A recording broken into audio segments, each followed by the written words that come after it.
afternoon. I'm Francis Levy. Ed Nersessian and I are co-directors of the Philoctetes Center. Now, I haven't used my proud and complacent battleship metaphor for a while, so I thought I'd remind you all of the fact that, we were hit very badly by the financial crisis that you've been reading about in the paper, in particular one of these scandals, and hence we lost all of our endowment. But we've had an incredible outpouring from people who have infused us with energy. We have the energy and desire. Our staff has been minimized, and we have some of the staff members formerly at Philoctetes are now, like Ellen Ferdiger, working as volunteers. And our staff is working at much less salary. But we do need your help. We need help with the publication of our journal, with our videography. We stream this around the world. People watch it. There's been a lot of interest in us keeping going, and that interest gives me the strength to keep going on. So I thank those of you who have already supported us, and if you can think of an area, for instance, that you're interested in, Philoctetes, roundtables in a particular area, the poetry program, all those programs are continuing, and the people who are participating in those particular programs are not getting honorariums. Like I want to thank our guests today who have all volunteered their time, and I'm very moved by that.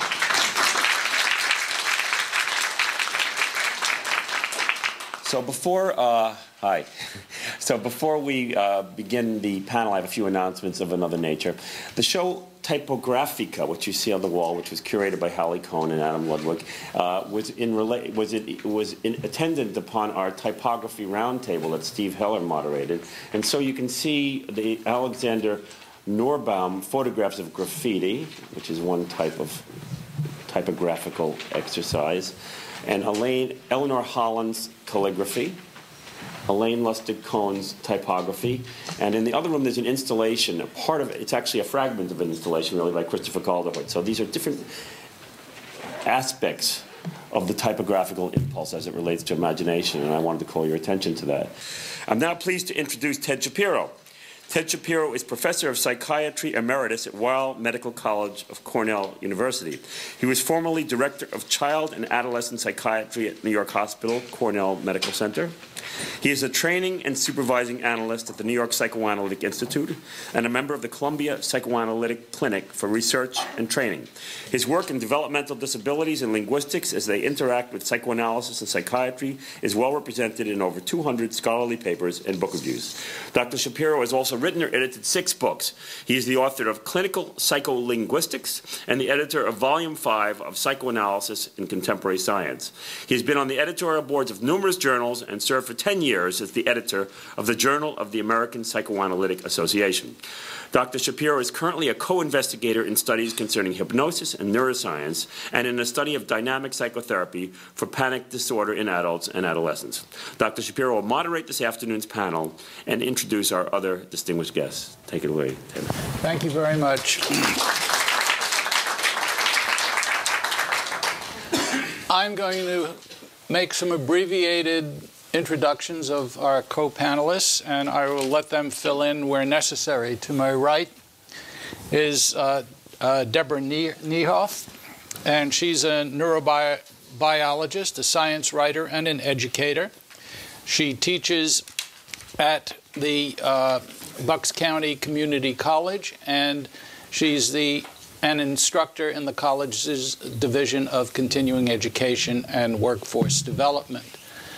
She's written a number of articles and books, and she currently has a new book in process that I'll let her tell you about herself. I'm sure that this group has put copies of books that exist somewhere in reach for all of you to look at. I think we have books today, do we not? I think we are. If we do, they are on sale afterwards. Yeah. Okay. Well, I am the author of a book published in 1999 called The Biology of Violence. And in that book, I did an overview of research from the perspective of the brain and what that can tell us about aggression and violence. And that's kind of where the latest book is going to take off from that, because one of the things that I learned in the writing of the first book is that violence is a neurodevelopmental process. So if we want to understand and prevent it, the appropriate place to start is by looking at our children and what we do with our children. Okay, and I'm going to take the liberty of introducing all of you, and then we can begin the discourse right after that. Ed Donnerstein, to my right, is Professor of Communication and Dean of the College of Social and Behavioral Science at the University of Arizona. His major research interests are in mass media. He's the past president of the International Society for Research in Aggression. In addition, he's the primary research site director of the National Cable Television Association's $3.5 million project on TV violence. I wonder if you're getting a boost from the new incentive program from the government now. No, I think they cut it all. Peter Moskos, to my left, is an assistant professor of law and police science at John Jay College of Criminal Justice in New York City. He's had online experience with the Baltimore City Police Department, working in a high-crime ghetto, so he has firsthand experience with raw aggression, and has already published a book called Cop in the Hood. Cop in the Hood, an apt title, and apparently has much background material which contributed to the TV program The Wire. Do you want to say something in addition to that? Oh, that'll do for now, thanks. Okay. Okay. I'm going to start out with just a few tidbits of items from different disciplines. Turning to a dictionary, aggression is described as the act or practice of attacking without provocation. I was interested to see that it was without provocation and that it took in only hostile aggression. It has to do with forcefulness, and some of its roots in terms of its Latin origins concerns the word attack, which apparently is in Latin aggressio. From a psychoanalytic vantage point, Freud existed with only one drive for many years until he introduced the death instinct and the aggressive drive in 1920 following the First World War, where he was impressed by man's devotion not only to survival through sexuality, but also man's need to protect himself, to fight predatory aggression, and so forth. Psychoanalysts have been struggling ever since, both with the idea that aggression is a primary drive rather than a secondary one, subject and following frustration, but they do maintain it in terms of the dual instinct theory, as they call it, while they've pretty much abandoned, except perhaps in London, the death instinct as a primary force. They also have been very interested in the idea that aggression doesn't only subsume hostile aggression, but may assume all assertiveness, and that becomes a big issue about how you get so-called aim-inhibited aggression so that you can take care of yourself and your family and your community.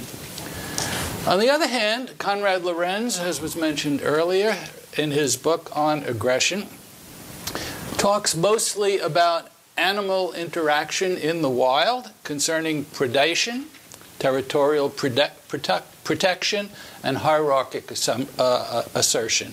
For example, in primate troops, alpha males are exceedingly aggressive, as are those who challenge them, and they're protecting not only their sexual rights to whatever the possibilities are for procreation, but also their position in the primate communities. And that's just a few of the vantage points that have been talked about. From the biological vantage point, I guess we have to invoke issues of neural pathways, the long-known idea of sham aggression, when you excise parts of the brain where the animal shows all the signs of aggressive intent without carrying it out, baring his teeth, sneering, etc. And then the variation that occurs in normal populations, so that we have, at one end of the spectrum, especially in primates, inhibited youngsters, and then at the other end, by the way, same in humans, and the other end, unseemly aggressive youngsters. Most recently, I was just commenting in the other room that I had heard a talk by Steve Suomi, who is at the National Institute of Health, who studies rhesus monkeys. And it seems in the rhesus community there are about 10% of population of young primates who come out terribly aggressive right from the beginning. What's the nature of that aggression? Where does it come from? What does it build upon? And what are the community interactions, especially with respect to nurturing, that could modify or do not modify it? Curiously enough, they've been able to isolate a small portion of a gene called an allele, which has a specific format in terms of a long and short form, one of which gives rise to this kind of a youngster, or at least correlates with this kind of a youngster. And what their life's path is like compared to the rest of their community is an interesting question about the interplay of inbuilt aggression versus modifiable aggression in regard to how communities and caring and attachment make a difference. And that's probably the basis of a lot of what is going on in the biological sphere now. It comes from a very old clinical question. Are there people who are born psychopaths? Do we have people who are born without conscience and are aggressive and in the community used to be considered? And I think as we are biologizing more in medicine, we may be finding that there certainly are youngsters who have varying precursors to what we would call later aggressive behaviors. This, of course, moving from the individual to the community, is going to be the topic of future meetings here, but it was well characterized for me in a book by a colleague, Vamik Volkan, called The Need for Enemies. And how is the need for enemies based upon biological systems, social systems, experience in communities, and where do we go from there? Because the question of provocation and the elicitation of aggression has always been on our mind. And we may even look at it as the provocation of looking for markets in the larger community and territory in the larger community. In fact, one can look at World War I and probably most wars as being in some way related to those basic biological issues. With those things said, I'm going to open the discussion and ask everybody to pick up anywhere from any of the topics I've introduced, because I certainly was far-reaching from the cell to the community, and I'm going to give you free license to start the conversation. As I understand that you're not going to give fixed talks, you're going to start conversing with me and we with all the audience finally. Well, I think one of the things which is interesting in all the definitions, and I hope we can sort of move away from it. I served on a couple Surgeon General's panels, and the most recent one on youth and aggression tried to define aggression strictly as the intent to inflict physical harm on another individual. Yet we know there are many different types of aggression, because if we took that as a straight definition, we'd probably conclude males are just more aggressive than females. But there's other types of aggression. We find, for instance, in young adolescent females, much more bullying, harassment, different types of things dealing with the media, particularly in the internet. And it's inflicting a different type of harm. So I hope in the discussions we have that we don't deal strictly with the notion of physical aggression, because I think one of the critiques we had even of that Surgeon General's panel is, yes, we're interested in youth violence and adolescent violence and real physical harm, but there are so many other ways to inflict different forms of aggression, and we need to consider that. I think we should consider that, but it does seem the most important is male aggression that is criminal and kills other people. It might not, I mean, the consequences of bullying and harassment can be great, but it doesn't make people afraid to walk down the streets and, flee cities in fear. From a psychological standpoint, I'm sure that's interesting, but from a police standpoint, I'm sure it is. From a New Yorker standpoint, I want to know how much is Sony in the city. Yeah. I would disagree with that to a certain point, because I think that one of the ways that we get led astray is by thinking strictly in terms of particularly when we talk about extreme aggression or violence, that we're talking only about violent crime and violent crime rates, that there is a tremendous amount of aggression and violence that occurs that never makes it to the perception of the criminal justice system, domestic violence, child abuse, workplace violence, and those also cause a great deal of pain and suffering for individuals. But if I might, I'd like to take a step backward and talk about definitions and to maybe look at it from a different perspective. And the definition I like was one developed by another animal behaviorist, John Archer. And he says that aggression is a solution to a problem. And in this case, it would be the problem of how to stay safe in an unsafe world. Basically, animals, including human beings, have developed three ways of doing that. They can run away, they can hide, or they can fight back. And fighting back happens to be very effective, but it's also a double-edged sword, as it were, and can be very dangerous. So it's the most problematic. They can also submit and be the beta dog. Right. As opposed to fight or flight, there is the... Or freeze. Yeah. I'm going to enter this from the side of two of your comments. One is the issue of other kinds of aggression, such as bullying and so forth and so on. And that lets me segue right into what you were talking about. While you worry about walking down the street and you got to get to be streetwise when you move to a large city and so forth, I've come across the kind of responses to aggression which, in clinical terms, where kids have been bullied at school and are afraid to go to school, not by outward violence, but by maybe they participate in it by virtue of their thin skin, but it's an interactive issue in regard to what looks like or feels like an intrusion on your biological or social space, and what kind of fear and what kind of inhibition will you elicit, which will be maladaptive along the way. So I don't think we have to reach only for the extremes of intent to kill, but intent to harass, intent to keep you out of my face, et cetera, et cetera. There was also the case of the internet, at least in the Midwest, where the setup where the girl committed suicide after being set up on this, That's right. introduced this phantom, boyfriend.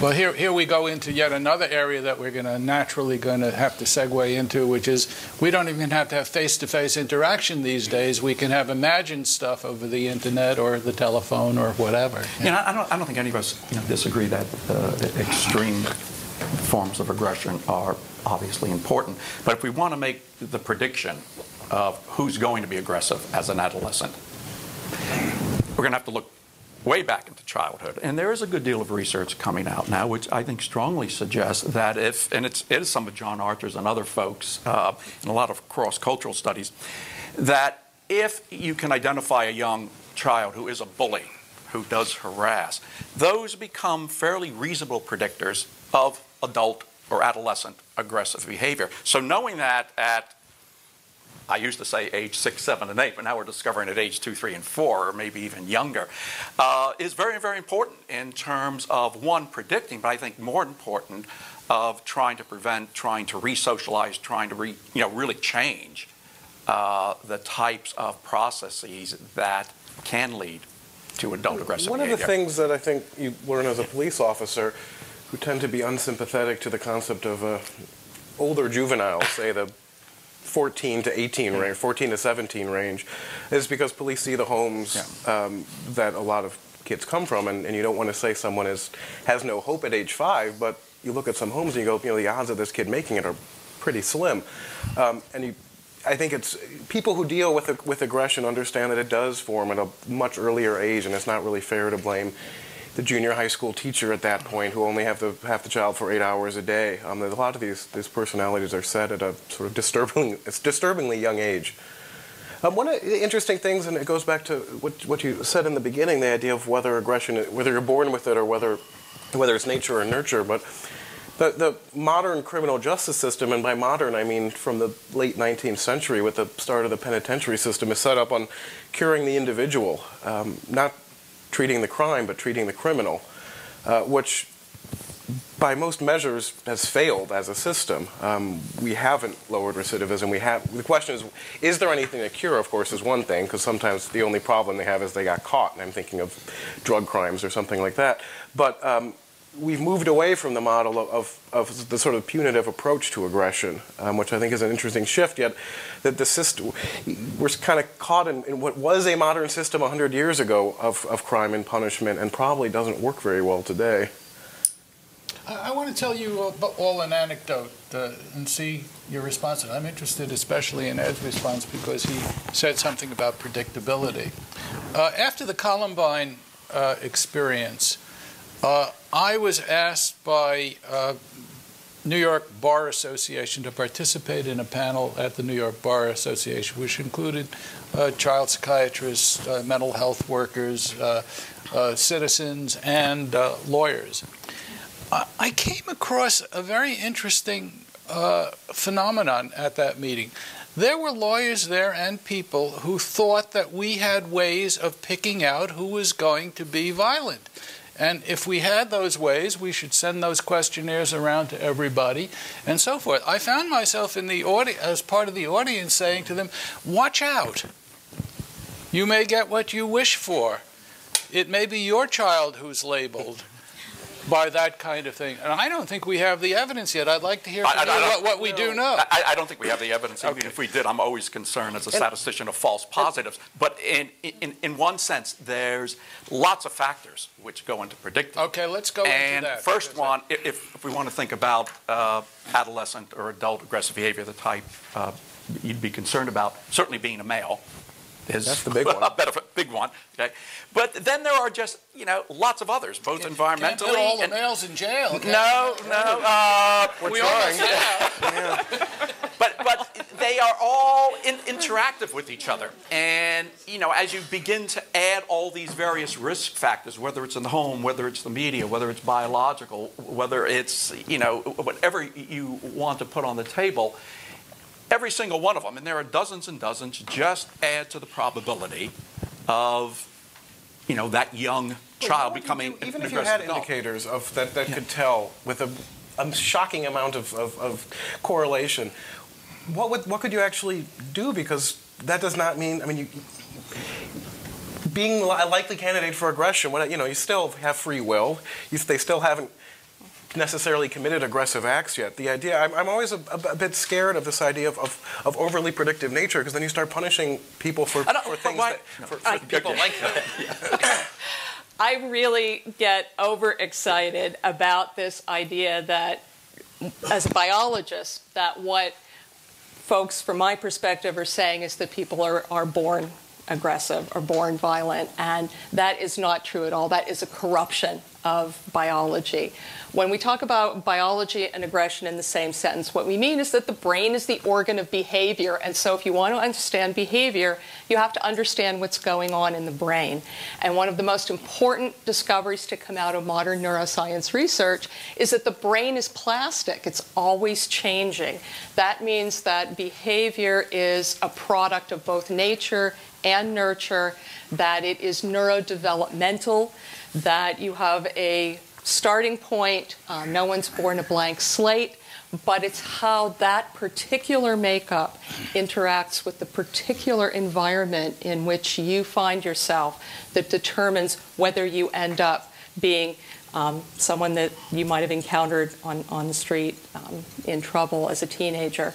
So it's an interaction of the two. And I think there isn't any greater demonstration of that than a study done by Terry Moffat and Avshalom Caspi. It's a longitudinal study done in New Zealand. And actually, among other variables, they were able to genotype these children at a young age. And that means that they were able to look at these different alleles and determine a genetic difference, but it was the interaction with adversity early in childhood that determined whether or not these children went on to be antisocially violent. Do you think it would be a fair analogy to compare that to, say, something like obesity, where there might be a genetic component, yet environment's huge, and of course, ultimately, it's what goes in your mouth? Exactly, or cigarette smoking. There's a vulnerability, and unfortunately, as you pointed out, some of the children who are most vulnerable find themselves in the most toxic environments. Yeah, and it adds to the risk factor. I'm obese. I smoke, I have high cholesterol, I don't exercise, I have a genetic predisposition from my parents, et cetera, et cetera. I can reduce some of those risk factors. Doesn't mean I'm not going to have a heart attack, but I can certainly pull back and reduce the likelihood. So if I see a young child, 2, 3 years old, violence in the family, a history of violence, a child is beaten, given a media person plays lots of violent video games, on, I can certainly go ahead and somewhat predict there's a greater likelihood that they're going to wind up in your jurisdiction. Is there something I can do? Now I'm a professor, so okay, they're going to be in my class. Okay. They still wind up in your jurisdiction. Is there something I can do at that early age to reduce those risk factors? And a lot of us would argue, I think, yes.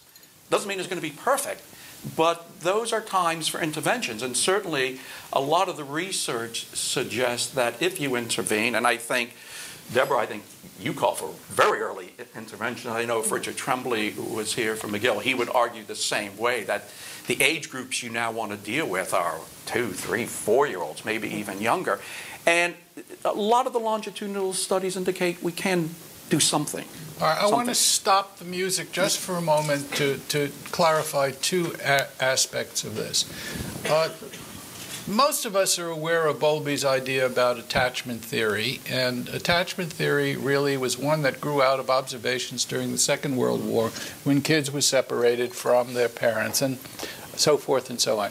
One subset of kids that turned out to be what he calls affectionless criminals were the ones who received almost no mothering through the first 3 years of life. So there's an interesting example of no matter what, of a strong environmental factor versus a strong genetic. Now, whatever you factor, so whatever you look at in terms of biological propensities and interactive variables with development, you probably have to get in there early, and we probably know the minimal differences between decent mothering or good enough mothering and what have you.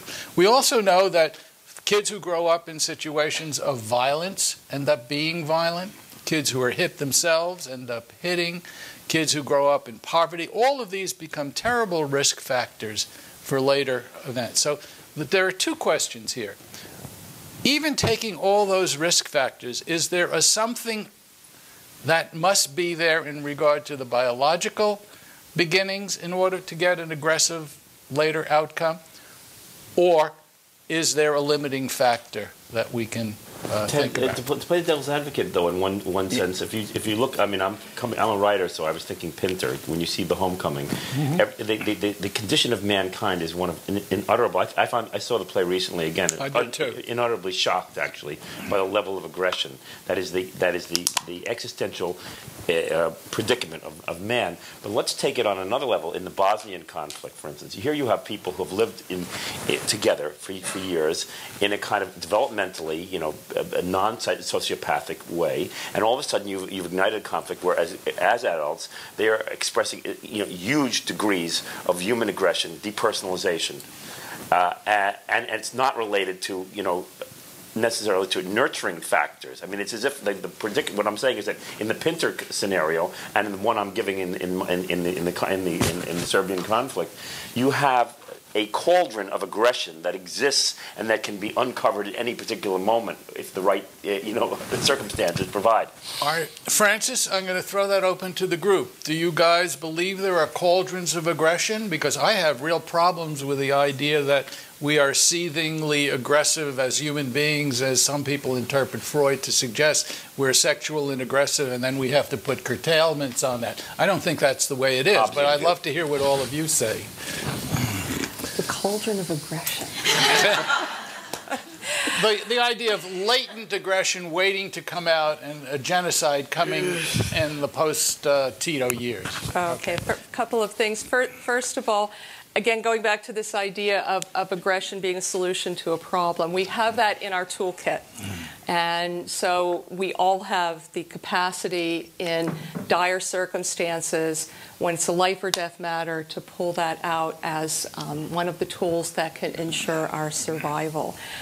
But just getting very, very biological. I just heard a few months ago at the neuroscience meeting about some new research that looks at this idea of intergenerational violence and looking beyond genes as mutations or alleles and looking at the question of gene expression, and that things that that happen to parents in terms of increasing their stress level can actually change stress responses in their offspring, not because there's been a mutation, but because there's been a change in terms of which genes are expressed and which are silenced. So we're learning that that's a whole new order of complexity at the biological level. It is what they call the epigenetic type. Epigenetic, that's correct. And that is one way in which things that happen to the parents can then appear again in the For offspring. those in the audience who don't know about epigenesis, do you want to say a little bit? Or on the panel. Oh. Genes are recipes for proteins. But genes aren't useful unless they're turned on or off. And the simplest way of looking at this is during development. A heart cell is a heart cell and a brain cell is a brain cell.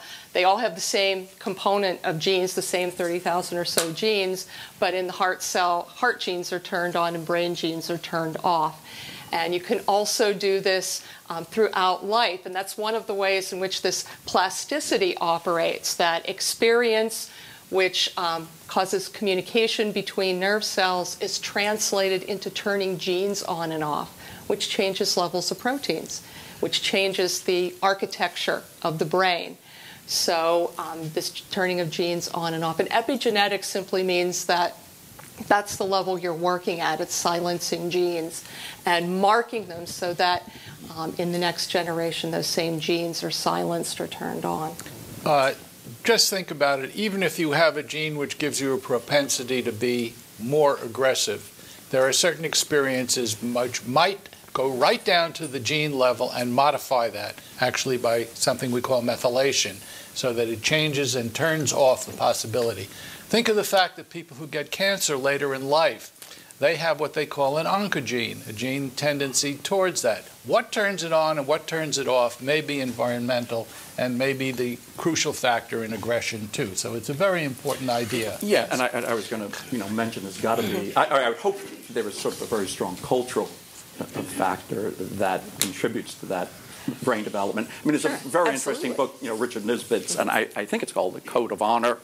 Is that the correct word? I'm not sure, but I know. Yeah, what you're talking about. It's just fascinating research, and it deals with these areas in the South where, as a young youth, particularly males again, and it has occurred over hundreds of years. I mean, the first reactions to just about anything frustrating or anger is to aggress, where other individuals under similar experimental situations would just nod and walk away. But that sort of code of honor, whatever he calls it, is ingrained. Now, I don't know if it's biologically ingrained, but certainly culturally it is there and passed down to generation after generation. Absolutely. Yeah. And because aggression is such a dangerous weapon, it's important to keep it under lock and key and to only bring it out when you need it, absolutely. And if you look at any primate society, you see lots of affiliation, lots of making up, lots of counteracting aggression. Unfortunately, we don't have those kinds of biological constraints on our behavior as human beings. A lot of that's determined by culture. And so there's this huge gray area where my entertainment is your aggression. For example, football. And if I could throw out a slightly subversive twist to this, why? Coming from Arizona. I grew up in Pittsburgh. We can't be friends. Worse, why do we assume that aggression is bad? It seems to be you could say, of course we want other people to be less aggressive, so it's easier for us to oppress them. In the business world, aggression is good. Yeah. If you grow up in dangerous neighborhoods, maybe aggression is good as a survival mechanism. Why the assumption that it's a behavior to be because we're using it in the rigid idea of hostile aggression. You tell us about the other kinds of aggressiveness, okay? Well, but I'm thinking even hostile aggressiveness as a it serves a survival purpose. It tends to be counterproductive once that aggressive person gets thrown in prison for 10 or 20 years. But in terms of surviving on mean streets, nowadays people don't want to get punked. They don't want their kid out there walking to school and getting beat up by older kids. Okay, I'll tell you another anecdote. It's a rough world. I was at another panel during the time when Central Park was a terrible place to go.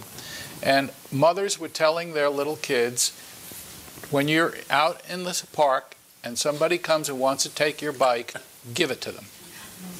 It's better than getting killed, was what the message was going. And I found myself saying, although I'm not a terribly aggressive person in regard to physical aggression, I talk a lot, but I don't do other things. I said, it's funny because when I was growing up, my parents gave me the idea it was good to stand up for yourself and not let people do that kind of thing. I think that's the kind of thing you're talking about. Yeah. Is that correct? Yeah. Well, there's also, social learning theorists like Al Bandura would talk about pro-social aggression. Some of the things he would say or has said is, what would you consider the invasion of Normandy? It's intent to inflict physical harm, but was it quote-unquote bad aggression? He would argue probably not. There was a necessity. In the dictionary definition, there was the without provocation part. But I would say very few people are aggressive without provocation. They just might see provocation where others don't. Perhaps the severely mentally ill are aggressive without provocation, but there's always a provocation. It's just whether that justifies the reaction. Whether we consider it a provocation. Yeah. Well, the question of one person's provocation as opposed to another is what you're talking about, and the misinterpretation of actions of others. So in many ways, you're talking about a community issue. Yeah. Yes? I don't think one size fits all when it comes to aggression. I want to shift gears just a little bit and see whether we can't move. We talked a little bit about propensity towards aggression, what the beginning developmental factors, some of them that contribute to it.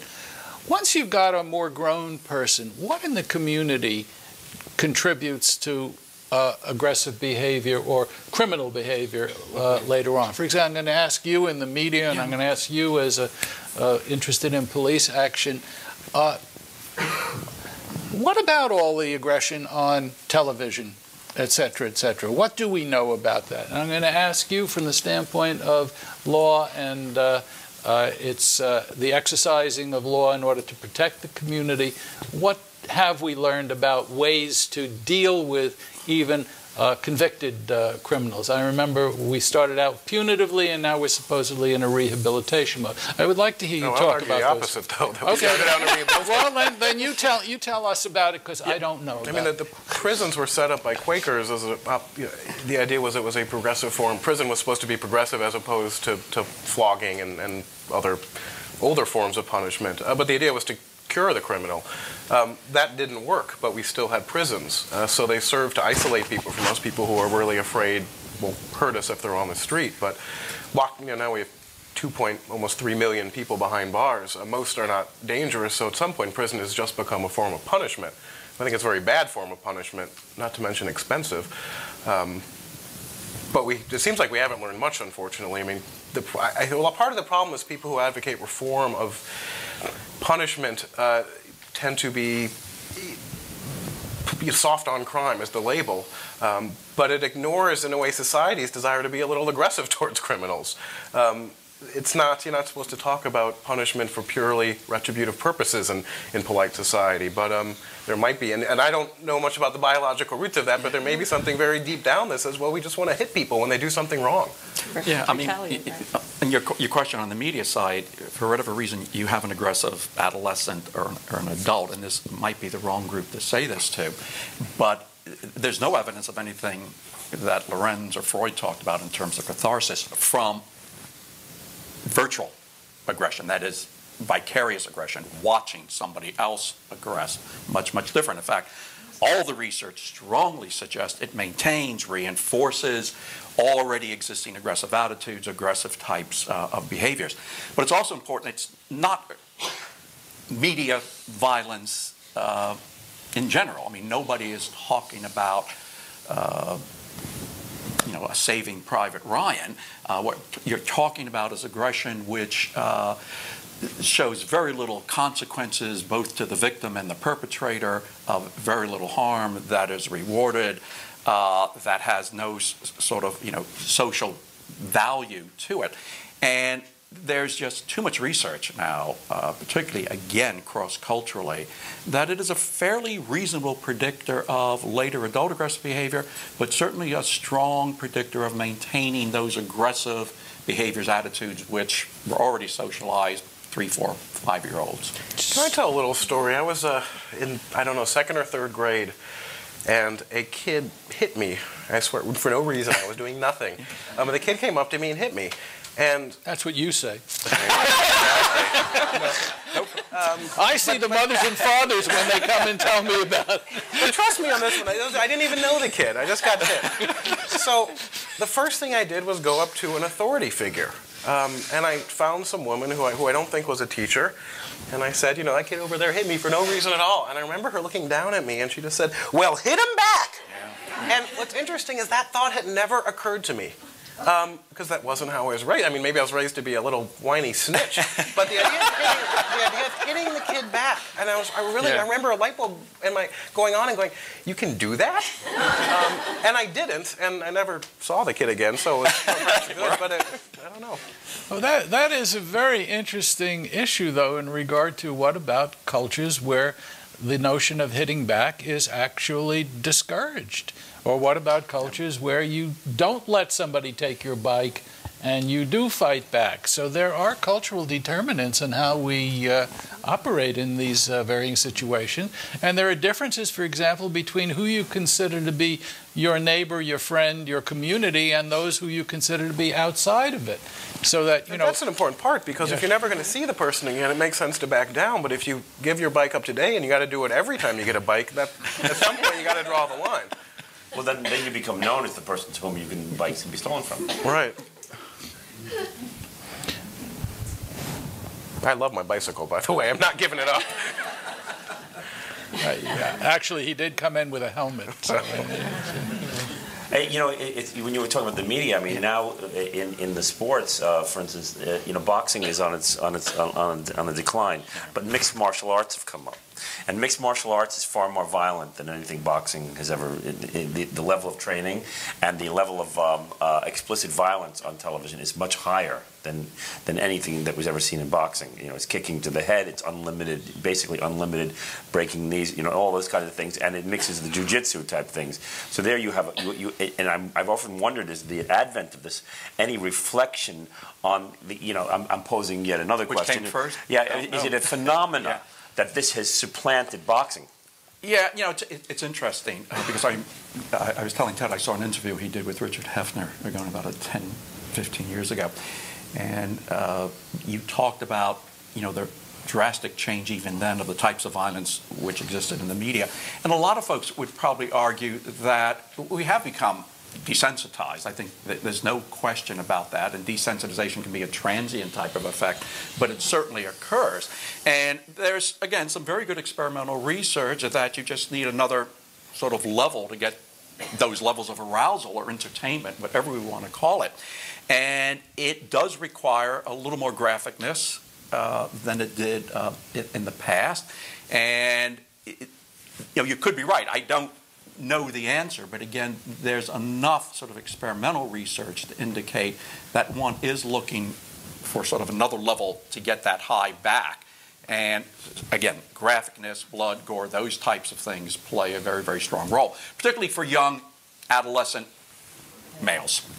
I would also argue that the rise in those sports has to do with the fact that boxing has become a lot tamer. Right. Yeah. And I think there's no good boxers around now. But also fights are called before knockouts happen, and maybe that's so make it too tame. And there is some need, societal need among young men for that aggression. Yeah, and entertainment is it's interesting. Again, you don't find physiological reductions. You actually find quite the opposite when viewing, particularly if individuals are already predisposed to aggress or already have an aggressive predisposition. There's some interesting research with adolescents on sort of areas in the brain which are triggered, and a lot of it seems to indicate if they are already predisposed to aggress and they're watching aggressive types of media, areas which normally would inhibit aggression tend to be, you know the biology better than I do, turned off or something of that nature. They tend to be less inhibited, but correct. more emotionally reactive. Yes. It rouses you up.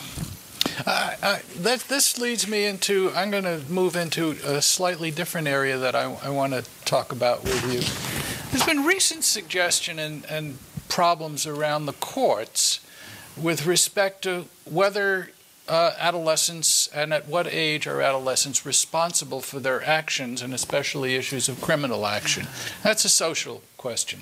But there is also some recent evidence in regard to brain imaging that it's not just the idea of cortical control that's important for developmental containment, but it's also an issue of how their reward centers are working. So it's an interplay between control and early reward. And that gets us right into the whole issue of addiction and how do you manage kids who are so-called hooked on the television stuff or whatever, and you from the standpoint of neurophysiology. So I want to invite you all to talk about the complexity of inhibition of aggression, if you will. Maybe we should talk first about brain development, since you brought that up. And at one point, we thought that everything was over in the first few years. And while that's a very important time, we've also learned that at the other end, that brain development isn't complete until you're in your early 20s. And the last parts of the brain to develop are those in the prefrontal cortex, which are important in regulating emotion, saying stop, look, listen. So that's very important. But what's also developing there at the end of our developmental period is the connections between different brain areas. So if you look at how a 14-year-old solves a problem, that's very different from the way that someone our age would solve a problem. So that's because the connections are not completely formed. And then, as you mentioned, there are also differences in the sensitivity of adolescents to rewards. They tend to see small rewards as being even punier and rewarding things as being even more rewarding. So they're kind of almost, it's deadly that at the very age where they're being exposed to things like video games or like drugs, they are at their most vulnerable for finding those especially rewarding. Yeah, and even younger children, down to the 3-4-year-old range, certainly process violence, particularly media violence, much different than you and I. Plot's irrelevant. The perceptual features are much more salient, and it's very difficult for young children, in fact, to sort of link events together. So you and I might know that somebody commits an act of aggression in scene 1, and in scene 4 they get punished, and you and I would say, okay, aggression doesn't pay, there are consequences. 3-4-year-old obviously doesn't see that. They're not making that distinction. And if you move down even further down the line, there are the whole issues of reality versus fantasy distinctions, which are very, very difficult for those children. But I wondered, Ted, if I could ask a question, since you brought up what the court system does.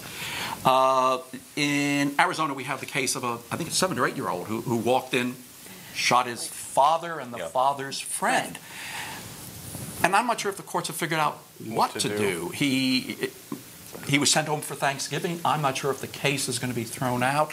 It's not my domain, but I'd be very interested in knowing, what do you do with an 8-year-old who committed an act of murder? Legally, maybe it's not an act of murder. They don't quite know. There is some discussions, perhaps, that I'm going to answer that. I don't know, even if he was angry, did he have to kill them? He took a shotgun or a gun. Well, I thought it was also not entirely clear that it was the child that killed him. I think it is now. Yeah. Okay. At 7, I have no answer. Yeah. I will say that I do think the age of adulthood should be brought down, basically in everything, from the drinking age, but in the criminal justice system. If I had to throw a number out, I'd say 14 or 15.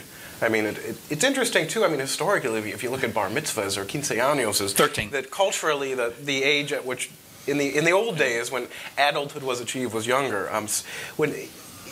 As a police officer, when you're dealing with a 17-year-old who is violent, perhaps killed people, has 2 children, is slinging drugs on the corner, it's really hard to say this is a kid. And for a system to treat him as such, I don't think is doing anyone justice. But at some point, I don't argue with the concept of a juvenile. I think it'd be a bit lower. I think we'd all agree that 7 is a juvenile. I don't know. What the hell do you do then? That's a tough one. Well, you also have in Africa the brigades of the 7- and 8-year-olds who murder people. Sure. Yes, yes. I know a little bit about this in terms of the history of our concepts of age of majority.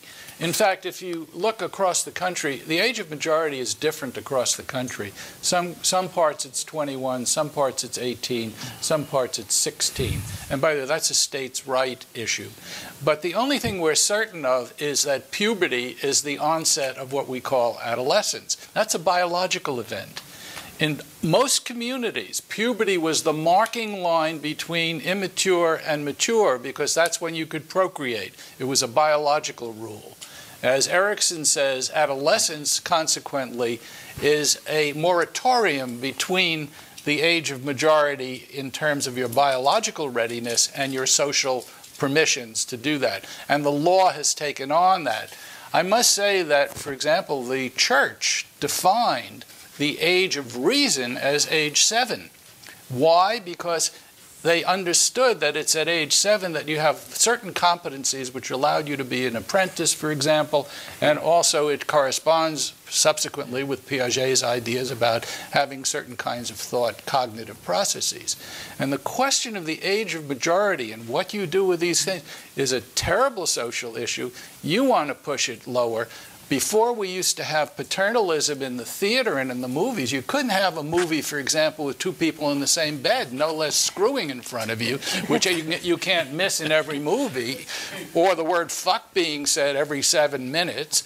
Or the other part about it was, even if you committed a crime, by the end of the movie, you had to have retribution. So we had a community which watched over our kids and what they saw, and they still do, but that's a social dimension of, you know, you can get in with the advice, don't come in under 13 or make it restricted and so forth. There's always ways of getting around that. So the whole idea about whether the community takes care of these things or you expect it to be part of the autonomy of the adolescents is, to me, a larger social issue than I know how to get in. And by the way, my concept of adolescence at this point, it goes on till 43. Where they've moved back up. So that but partly the reason is we're marrying later, we're going to school forever, we're getting our technical things, we're still dependent on either our parents or the state. And so what is that to say about autonomy? No less the permission to know when you should drink or smoke pot or whatever. So. Still got another 5 years, then I'm not responsible. This is great. You're lucky. I'm way past it. There's actually an interesting neurodevelopmental threshold that occurs right there between, say, 8, 9, and 12, 13. And although we're born with nearly all of the brain cells or neurons that we'll have, what happens during this long developmental period is that we first make many more connections than we need, and then we prune away those that we don't use. And there's a second wave of that connection making that happens there in the early, just prior to adolescence. And then there's another wave of this pruning back. So what some folks who look at brain development have suggested is that maybe all of these pubertal rites were ways of coping with this new second wave of brain development and a way of moving away from what you learned in childhood, consolidating that, and then learning what you need to be an adult. But Deborah, there's really no way to know when that's stopped. We still, at this point, don't know when the pruning is really stopped or when the selectivity is stopped. We have approximations. Some pruning and formation goes on throughout life. That's why we can continue to learn things. Mm-hmm. But the bulk of it occurs during that period of childhood and adolescence. This has to do with epigenesis too, because if you start having experiences like you described of watching on television all the time, you're going to get particular circuits alerted, and you won't get pruning in those areas. Those areas are going to get reinforced and may edge out areas that you want. Let's call them altruism areas. I don't know. Yeah. But I'm always skeptical of blaming the media. I watched a lot of bad stuff as a kid. I turned out okay. And partly because I think I agree that... And there's lots of people who are continually smoking and they'll never die of heart disease either. Yeah, I mean, it's also, it's hard to believe it doesn't have an impact. Yeah. Let me say that too. But I think most people would agree that accessible media, TV, cable TV, movies, music, have gotten more violent, more extreme. I mean, I've seen that in my lifetime, in my 36 years of adolescence. But has society responded by getting more violent? I don't think so. I mean, America's always been a violent place, even before there was TV. Particularly before there was TV, I might even say. So I just don't know how important that link is. America's a violent place more than others, you think, or? Yes. Yeah. I think childhood is a violent place. Tell us about it. I mean, certainly compared to countries we like to compare ourselves to, like Western Europe. But from day one, and I mean, there are many theories. One of them is the bad influence of the Scotch-Irish culture transmuted to the South.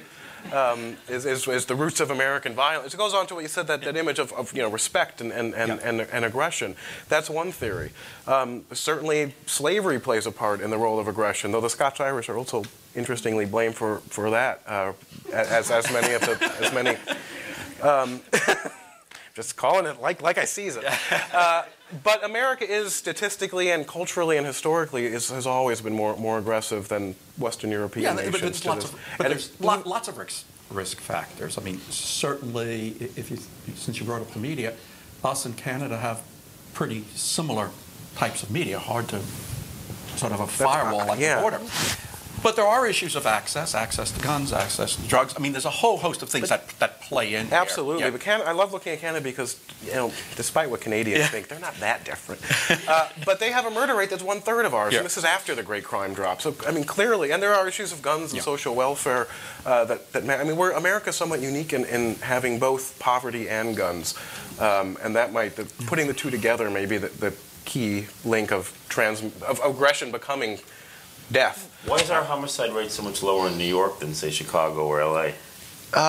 That is my field. There are lots of. I give more. A lot of academics like to downplay the role of police. Maybe it's my bias as a former police officer, but I do give police a lot of credit for that. It's not the entire reason, but a broken windows theory of crime prevention. I also think immigration's a big part. New York City has, almost 40% of New Yorkers are born out of this country. I think that is part of the reason New York is safe. Of course, part of the reason immigrants can come here is because Tell us how that works. Well, some of it's hard. It's a little, as everything in social science, you can never tell what's the cause and what's the effect. High crime cities tend to have very few immigrants. Of course, the immigrants might not want to go to a high crime city. So that makes sense too. But in general, as a group collectively, immigrants tend to have a lower crime rate than Native Americans because they haven't been screwed up by American culture yet. And as hardworking, lesser violent people. And it's interesting because the poverty rates can be very high, but they commit less acts of aggression. And so they stabilize neighborhoods and go to, all the traditional things that you're supposed to do of have families and go to church and go to work and tend to be higher among immigrants, especially if you only look at that economic group, are better for immigrants than native-born Americans. It'll be interesting to see what happens to their kids, whether the immigrant culture is stronger than the American culture as it influences them. But if there are other reasons. There's a million reasons why New York. How many generations do you need before you're not an immigrant? I mean, America's a country of immigrants. Right, and that's what I'm asking. What's going to happen? And that 40% figure of people born out of this country, if you count their kids. I mean, I live in Queens, and sometimes I walk down the block and think, wow, I'm the only person over 30 that was born in this country, which is one of the reasons I like living there and in New York City. But those kids I would account certainly as an American. I mean, we're also unique in it. it doesn't have anything to do originally with immigration, but I believe we're the only country where you're automatically a citizen if you're born here. And I think that lets us avoid a lot of the problems of immigration that European countries see, where they never become considered a native citizen, even if they're fourth generation. Well, there was a time in our country when women weren't citizens, when blacks weren't citizens, and so forth, and even our votes were, were seconded by a guardian group, the Electoral College. So I'm not sure. The idea that if you're born in this country, if you're a citizen by being born in this country, comes back to ensuring that blacks would be citizens. It's another legacy of slavery.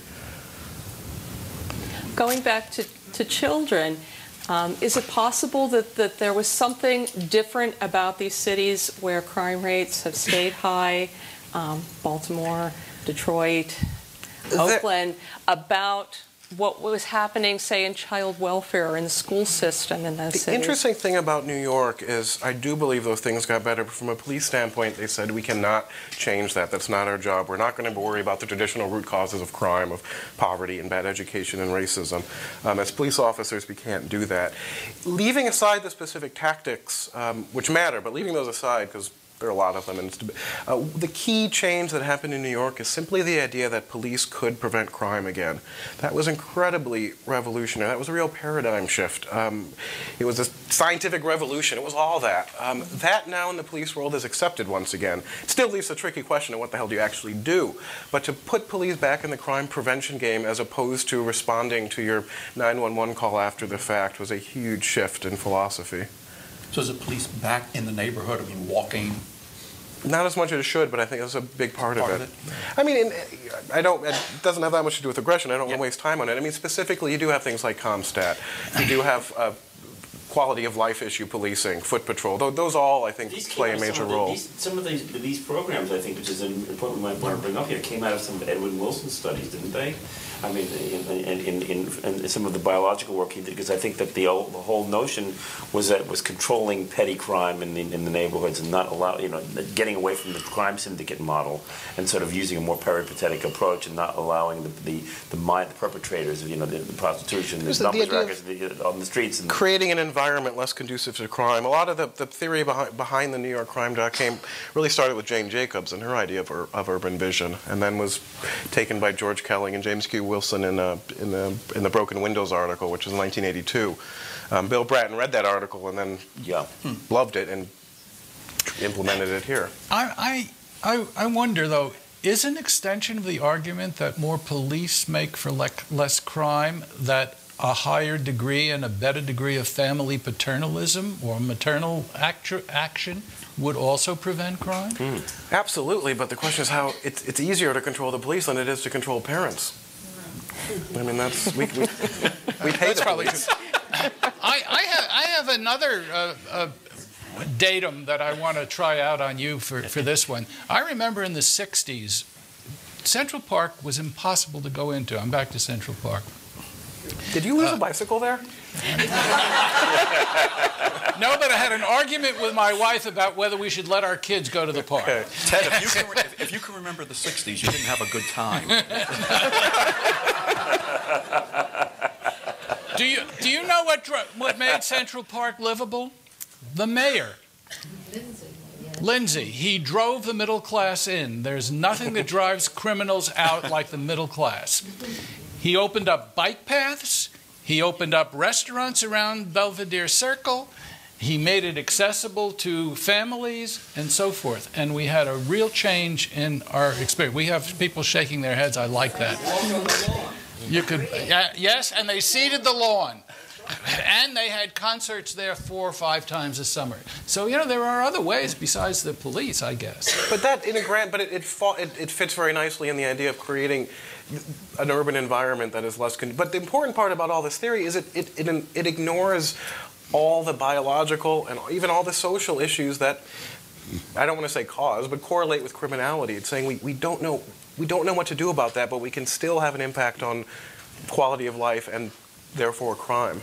I'm going to offer a little bit of a mediational comment. Please don't get the idea that we have the biological answer, that they're only a subset and that we know how to pick them out. That's certainly true. And please don't get the answer that it's all social. And I think what is being suggested is that there's a wicked combination between biological accessibility and propensity and everything up from early rearing through social community, which has this epigenetic effect on changing aggression into good citizenship. Which brings us back to another old question. Do you all believe that we're good and nice and not aggressive in a hostile way because we make an unholy Hobbesian bargain that we're all created equally destructive and we've got to make a social contract to be able to live together? Is that something that appeals to you, or do you think we start out with some altruism and Can't there be a little of both? But that's not a good answer. Well, I don't know. We are. I think we have both aggression as one behavioral tool and affiliation as the other. And make love, not war. Huh? We are just as capable of being sharing and as we are fighting. And I think if you look at primate societies, you'll see the same thing. I mean, if you take, I take a little more perhaps of an environmental perspective, but, if you can learn to be aggressive, you can certainly learn to be non-aggressive and altruistic, and there's a good deal of evidence that occurs, and there's wide cultural differences between who acts and who doesn't act aggressively. And again, from my own perspective, I would rather see a much stronger environmental influence, because then one can do something about it. But I might be wrong. I'd like to throw out a sort of an anecdote from childhood. And this is, I was just thinking about this because I posed the other side, which is that that there's this, aggression that exists and that has to be contained in a Hobbesian kind of way. But when I was in 6th grade, I grew up in this neighborhood, and I went to PS6, and there were these 3 kids, John, I'll call them Ken, John, and Phil. But they were, and I went, and they would get together on Saturday afternoons, and this may be a screen memory, but this is the way I remember it. There was this one kid. I was a spectator, and there were 2 other kids, and what they would regularly do is bully and torment this other kid. Now, the kid who was tormented went on to go to Harvard, and he got a law degree from Yale. So maybe this is the way to get those kind of credentials. But what they would do is he would willingly come to this fellow's house, and they were all prepubescent. And they all became respected sort of members of society. But in this pre-pubescent stage, what they would do is they would pull the future Yale graduate's ear to the point where he was screaming. And I was sort of horrified, but I also came for the situation too. It was all like sort of Lord of the Flies. I mean, the natural predicament of these 11 and 12-year-old boys was of a tremendous amount of sadism, and then a proto-masochist. And that stayed with me. I think about it all the time. It reminds me of the Pinter anecdote. But it's sort of like when they went on in high school, because I was familiar with all these people in high school, they became acculturated, and they became sort of upstanding members of the community. All, except for myself. I really would like to take off from that with another situation that comes to mind in relation to that. There's a curious quote from Freud which says, "Do you know why we murder our murderers, why we execute them?" And he suggests that the reason for it is we don't want people who've done what we only think about in our community. It reminds us of our own aggressiveness. Which I find a kind of interesting thing. But let me take it further, because I think it's one of the things that's happening now in the school systems. They are treating bullying from a very different vantage point now. The bully, as a singular person who goes around being a predator to other kids, is permitted to be a bully because the community around him joins in the joy of hurting somebody, is the suggestion. Mm-hmm. So one of the things that they're doing in schools is getting the community around the bully not to support the bully either tacitly or explicitly. And they have programs in which they do that. So there's a point of intervening on an aggression and getting the community to not have kind of secret, unwitting collusion, but get them into an oppositional stance. How do they do that? But they have group meetings in the schools. They single out the bully, and they single out the other kids who have been standing, and they point up to them and they make them socially aware. It's a consciousness-raising thing. By your standing back and not doing anything, by your standing up and watching it and observing it, you are participating in it. So it's also bringing shame into it a bit. Yes, it does. It's something we don't do much in this country. No, shame is not a mechanism in Western societies. It's much more in Eastern society. Although, yeah. Okay. No, I was going to say that it is part of society. Sure. I think, Francis, you meant for us to now open it up to audience participation. I think we've shot it already. Sure. Come on up to the microphone if you have a question and would like to. Come on up. Come to the microphone so we can, because it's being recorded right over here. I believe you said we yet have no proof that media aggression and violence leads to that behavior thereafter, or for a while after seeing this. I had a friend whose PhD thesis was just this very topic, and she proved it in her thesis. She had participants. I was a participant. Somebody said. I said I don't like blaming the media, but I can't help contributing. I misunderstood. Sorry, but it was also proven in her. It's a. I mean, statistically, it accounts, again, in a lot of the longitudinal studies, if you look at 4-, 5-, 6-year-old, and there's some studies going up to, actually in New York, but upstate New York, the Iran-Usman research going about 30 years now, it accounts for about 10% of the variance, which is pretty good. How long it lasts? Oh, I mean, one of the best predictors from my perspective of being an aggressive adult is being an aggressive child. And once those behaviors are established, they are pretty well set. Doesn't necessarily mean criminal activity, but if you follow these children up into adulthood that Iran and Usman did in upstate New York, there are more run-ins with the law, a little more violence within the family. It might not be the type of criminality we would think of as excessive. And there's good research now cross-culturally that, again, early exposure to media violence, again, with all these other factors there, does contribute about 10% of the variance. Is that H-U-Y-S-M-A-N-N-S? H-U-E-S-S-M-A-N and Leonard Iran. If you get on, Leonard died about a year ago, but if you get on the University of Michigan website, look up Raul Usman, there is tons and tons of just great cross-cultural, about a dozen countries now, going up now into 10, 15, 20, 30 years of tracking young children into adulthood.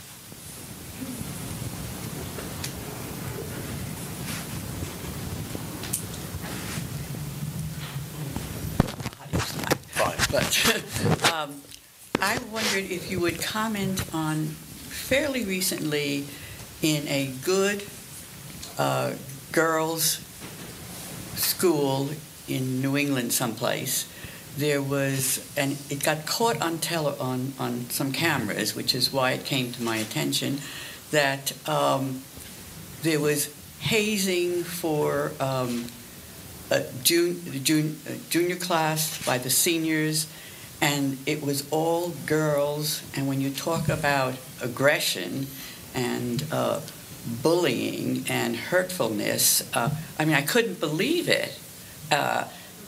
And one of the girls who was accused of being involved in this said, well, nobody died, even though several of the girls were hospitalized with serious injuries. She said, well, nobody died.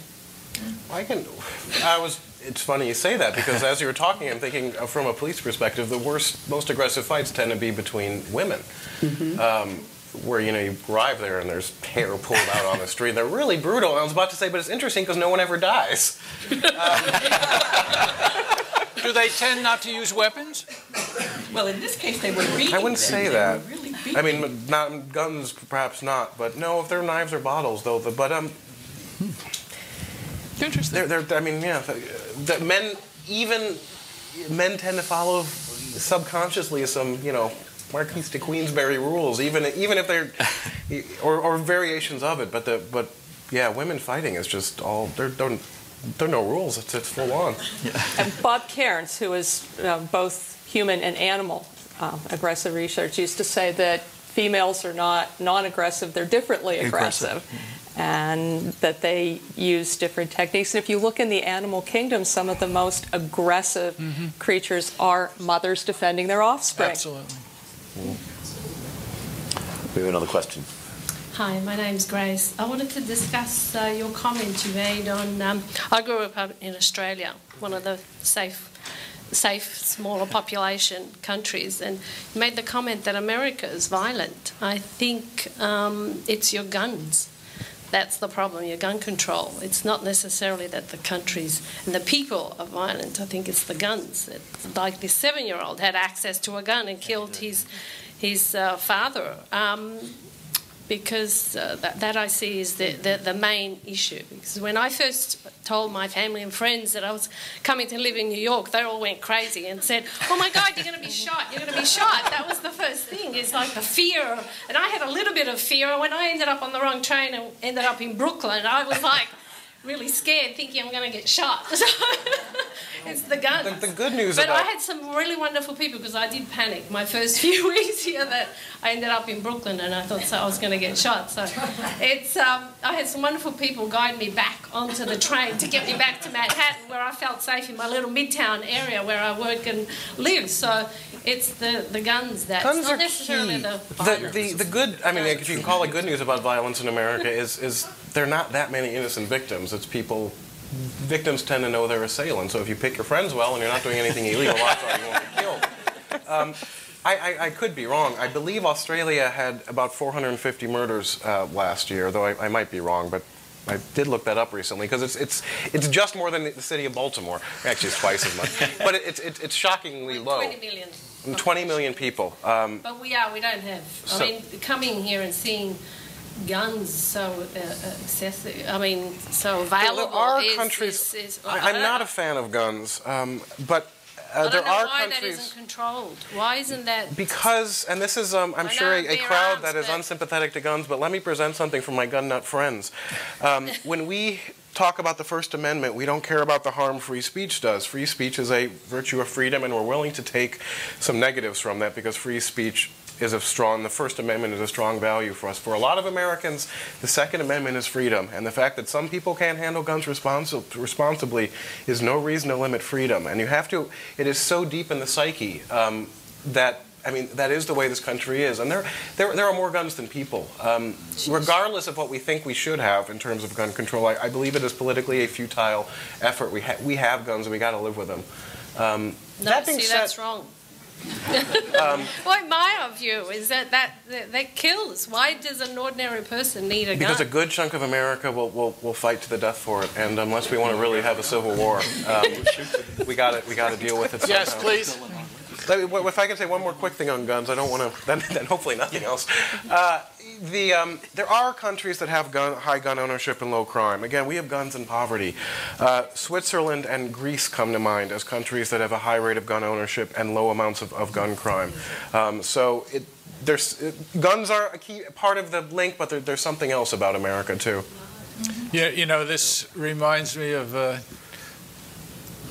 incident. I was visiting Germany sometime in the 70s, I guess, and I was in Bavaria in Munich.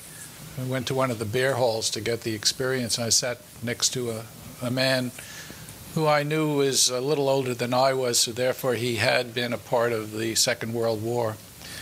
And he found out we were Americans, and we got into a conversation. He told me that his daughter was in New York, and he was worried about her there. In New York, yeah. And I thought to myself, all right, okay. Wait, we won't leave you standing there forever. Let me mention one. Just sit down and rest. And then, about crime drop in New York, guns are, I think, a key part of that. Every time I hear that someone is stabbed to death in New York, I say, that's great. Because the person wasn't shot. There was, by getting people, and this directly relates to aggression, because a lot of the guns were being carried for people who thought they had to protect themselves, then they get into a fight, they have a gun, someone dies. It's not that we've gotten rid of the guns, but by getting them off the streets and de-escalating the situation, maybe in 10 years people will be hurting each other with slingshots again. You can kill people with knives, but it's a lot harder. And that was part of the crime drop, too. True. Sir. I'm a very serious case of arrested development. And I've listened to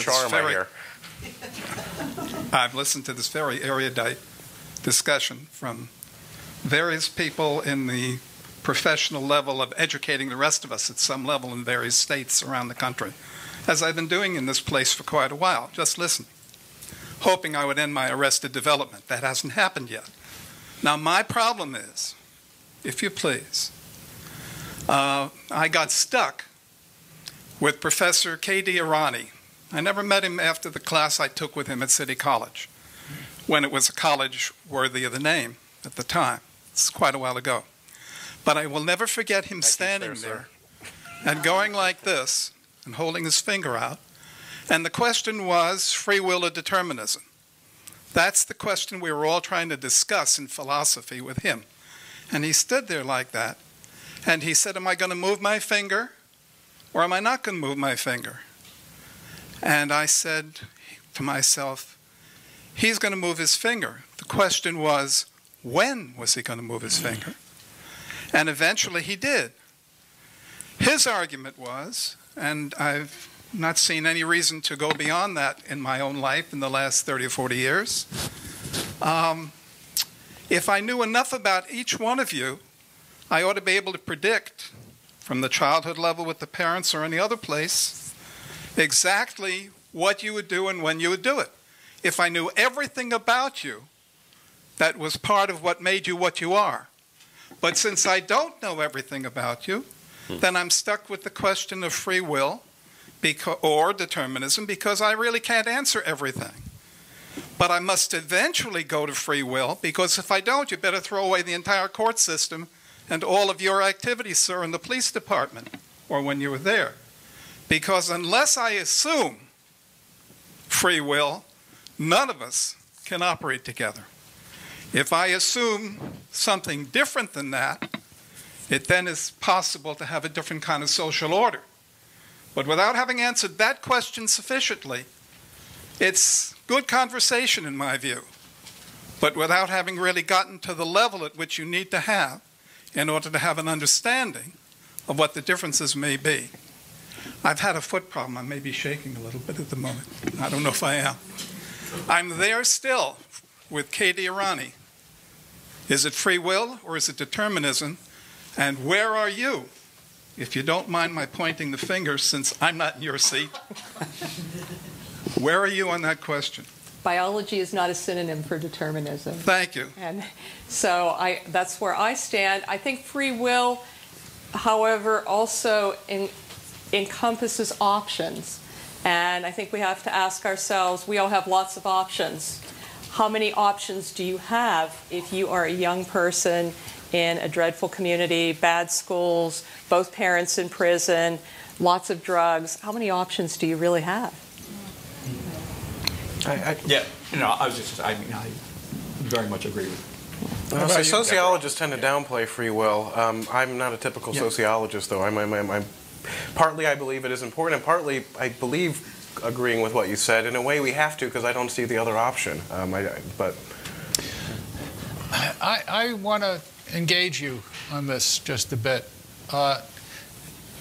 When I'm called in, let's say, as an expert witness in a court proceeding about the likelihood of kids falling ill during divorce process and so forth and so on, and they ask me questions as an expert. Why do they want to know all of this junk from me if in the end they're going to be yielding to some idea and then make their judgment on the basis of a rule of law or a rule of free will? And the question that comes to my mind when I think about all of this is that scientists talk about probabilities. They don't talk about certainties. They talk about statistics of large groups or statistics in relation to potentials in individuals. They never will tell you, I hope, unless they are, in there for something else, that this is definitely going to happen. All I can tell you is how likely it is that'll happen. But why? When he said it counts, who said it accounted for 10% of the variance? 10% of the variance leaves another 90% of the variance for us to be deterministic, and we can't be that. And why should those statistics have a role? Particularly, it bothers me in the court system, that part of the criminal justice system, which is supposed to judge the individual, and not people like that individual. And I find the idea of probability predicted, and it's used heavily in sentencing, it's used heavily in parole. That bothers me, that someone would get a tougher break because what people like him are more prone to do. A lot of it is done in the weird concept of efficiency, but I don't believe, well, the court isn't efficient. I don't believe it should be a goal of the court system to be efficient, but I think there are a lot of problems. Yet, on the other hand, it would be a crying shame if the court system didn't take into account what we know about issues in child rearing and what have you. For example, issues of custody. Wouldn't you want to know whether or not the rearing practices of a particular parent was conducive to or not conducive to a better outcome if he stayed with one parent, or if he permitted to have dual parenting, et cetera, et cetera. So you know, so long as we use it sensibly. Yeah, and in social programs, I think it has a role. This last point of yours, so as long as we use it sensibly, I'm all in favor of. But we have such examples within the divorce court system of judges who take money on the side in order to reach a conclusion in favor of one lawyer or another. It's hard to know where you're going to find justice or equity or clarity in any of this. Well, it's a bad example, in my opinion. Well, even if it's a bad example, the unfortunate thing about all of us, scientists and judicial people and all that, we're all just human beings. What a shame. We don't know whether we're going to move the finger or not. You brought up the subject of poverty a couple of times. Was it Switzerland? Was it Greece? And poverty here. And I think that's an ingredient that really needs to be addressed in terms of turmoil in the family and what happens to kids in that kind of situation. I happen to have worked as a therapist in East Harlem and was able to have the experience. Let me ask you, though, I say poverty because it's shorthand. There are many poor countries without crime either. India being an example. When that Mumbai terrorism happened, the number of homicides in Mumbai was low, very, very low. Poverty doesn't make people criminals or violent necessarily, but as we use the term, we sort of understand what we mean. But I would say there's another element to it. It's not simply a matter of not having material goods. There's a culture side to it. That in this country, poverty does have those connotations. But I just want to sort of make that distinction. You're right. Larry Cutler, the Bratton method. Do you really think that the Bratton method under Giuliani, and now he's in L.A., that method has caused less aggression in, say, New York, or the other different forms of aggression, and that New York is really not that much safer than these other places? It's not a significant thing. Your other point, of course, about more immigrants who don't have U.S. culture that they're coming from, isn't that a factor which I felt was very informational that you brought that up? But this whole question, is New York really, or the Giuliani method, or the Bratt method, really that significant in terms of preventing aggressiveness, very harmful aggressiveness, to say nothing about the building of more prisons for maybe labor purposes too? Yeah, well, I mean, I'd like to, yeah, I do think Bratton method. I don't give Giuliani credit, which is convenient. I thought you might not like him. I do think there was a distinction. I give Giuliani credit for hiring Bratton, but also he fired him when Bratton wanted to take credit. Bratton and the believers in the broken windows theory, George Kelly in particular, who's a professor at Rutgers now, they hate the term zero tolerance, and they've gone blue in the face trying to say this is not zero tolerance. This is an intelligent form of using police and police discretion, and often, usually by opponents of broken windows, they say, oh, it's just this police crackdown. It wasn't. It shouldn't be, though it often is misinterpreted in that. But do I think that Bratton played a large part in bringing the homicide numbers down from 20, whatever it maxed out at, 2,400 to 600? Yeah, I think it does play a large part in that. And New York is a lot safer than other cities. I mean, when you live in somewhere, you kind of assume that everywhere is like that. It's just not the case. You also mentioned all the immigrants, which is very helpful. Their background is different. Yeah. They came here to work. Well, Many of them. I say that, but there's something interesting because that's true for most immigrants. However, it's interesting because if you are born in this country and you get a criminal record because you're poor, and let's say there are police officers in your school, so rather than being disciplined informally at a rich school, you're arrested, and then you have a record and you can't get a job. The second you come to this country as an immigrant, you have a clean record. Certainly makes it easier to get a job. Yeah. Yeah. Peter, I have a question in regard to the police. Maybe it will seem remote, but I don't really understand it.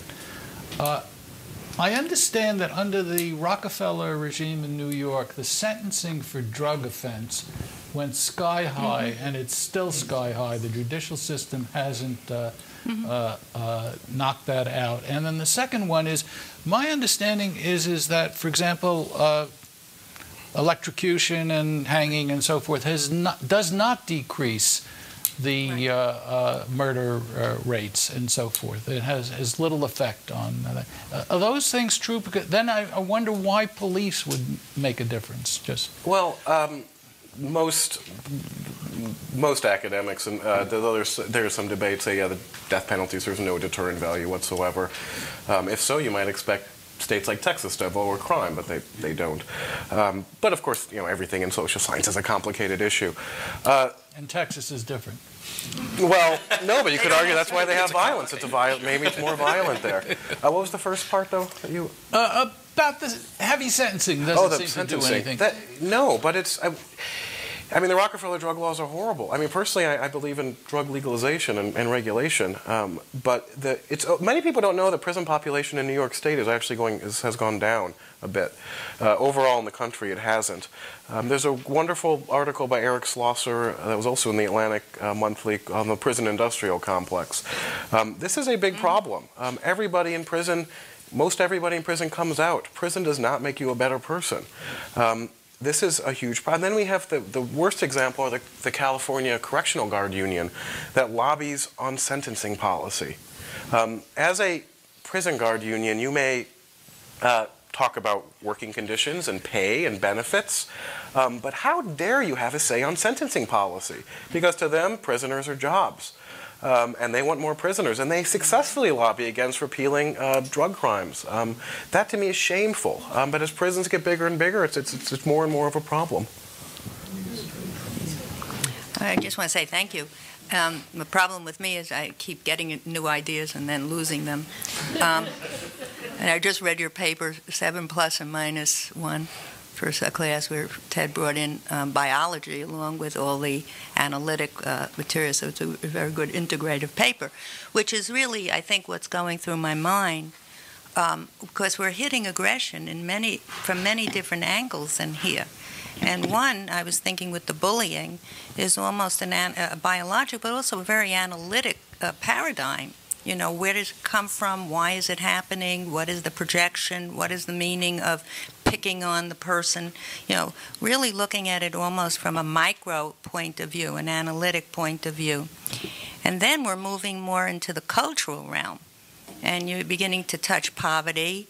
I was thinking of humiliation and terrorism for a minute, where... And then I was playing with the death penalty and things. And I was thinking we were a strange country.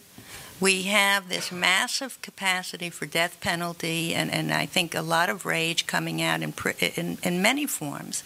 And then I'm always interested in how come there isn't more group rage. I was thinking of the 11 years under Vietnam, the black experience here in the United States that we really didn't see. A very big, it was always peaceful, more or less, or the aim was to do it legally. I think we're in Vietnam. I'm thinking Iraq War. There's a massive capacity to be passive in this country, along with a massive capacity to be almost ruthless. And it's sort of an interesting kind of composite and integration in our culture. What are the myths of this culture? Look at the power that Martin Luther King had in I mean, you could call it passive-aggressive, but not in the psychological sense. Exactly. But he actually accomplished something by going against the aggressive strain. Exactly. It was huge. It's fascinating. Yeah. And you have, well, the Indians are washed out. And I was thinking, India, you have a caste system. You don't have that much anger, but you have a closed system there. There's not room for hope. There's not an openness. I mean, there's really cultural differences at a very macro level. Well, you could argue at least they're open about their caste system. I mean, touche. Yeah. Exactly. We have them in the prisons, and in Katrina. Yeah, exactly. It's a multifaceted conversation going on. Thank you very much. I have a thought as you were talking, though. I find it absolutely remarkable that our country, despite whatever we think about its aggressiveness and all the rest, elected Obama. I think that's a huge tribute to a democracy that seems to work. Even though we put in Bush 2 terms in a row and we supported the war that he had, and so at one point the American people, for whatever reason, were able to respond to this man, and not only with the change in policy and so forth, but also with the fact that he's was a black candidate. We've always had good ideals. It's just our ability to live up to them that's been well, then we have a responsive world also and community, which sometimes makes it work. But as I look at him and watch him in these first few days of his being in office, he's hardly an unaggressive man. Oh, no. And we're beginning to see this whole idea that he was not warlike, not this or that. He's going after his aims, and he's doing it very aggressively. Now, we hope not going to shoot anybody in the Senate or what have you, but he certainly is. Well, Ted, I think that's what the panel was billed at is exploring aggression in all its facets, and I think there's a side that aggression, and you mentioned it in the beginning, as a survival, a necessity for human survival. You don't come on a Chicago politics being passive. Yeah. It's interesting because Michelle said about Obama, if you want to understand Obama, you've got to understand growing up in Hawaii. Mm-hmm. And the issue of multiculturalism there, and in addition to whatever his own family structure was and so forth, is a very important determinant. And also the question, some guys said this guy should be the keynote speaker at the Democratic Convention. Nobody said he should run for president.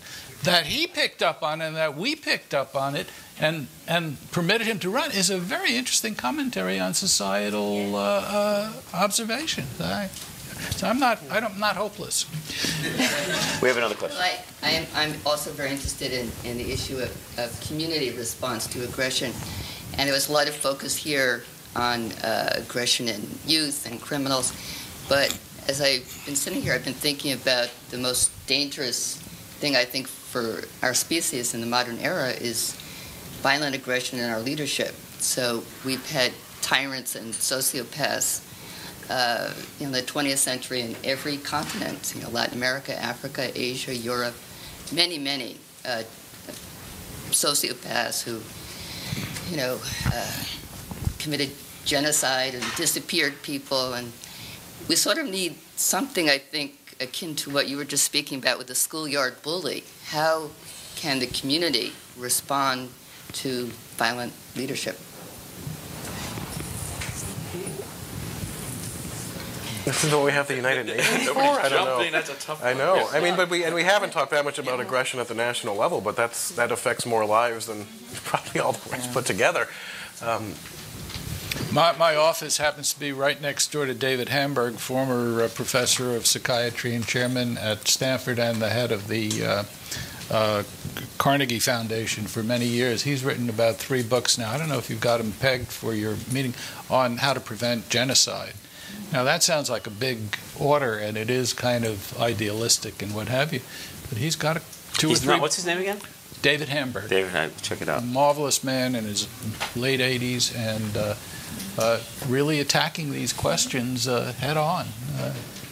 One of the great talents of sociopaths is that by not being empathetic, they can take a step back and look at people and understand very clearly how to manipulate them, so they play on all of our worst fears and point out, try and direct people's very real anger about jobs or about the structure of society and try and redirect that into anger toward another group. Yeah, and empathy is, taking the role of the others and understanding the harm and what happens to victims, and incredibly important. And there's some interesting research with young juveniles and sort of getting them to think about empathy skills tend to have some effects on reducing aggressive behavior. It's just very difficult to take that other role.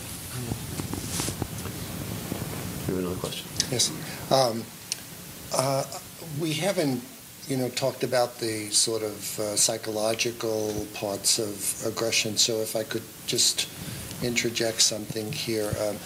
Dr. Shapiro sort of brought this a little bit front and center with asking us whether we're innately aggressive or not, and depending on whether you maybe take a Kleinian point of view in terms of unconscious fantasies and envy of the breast and the breast attacking you, or a sort of a Fairburnian approach of that it's only because of our dissatisfaction that we become aggressive.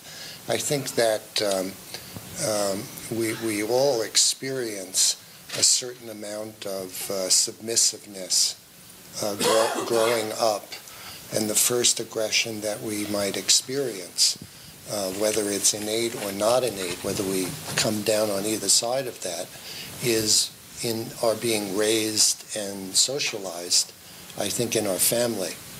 And a certain amount of our dissatisfaction and dependency and ultimate need to submit and our need to submission has been, I think, a fundamental part of our growing and developmental process.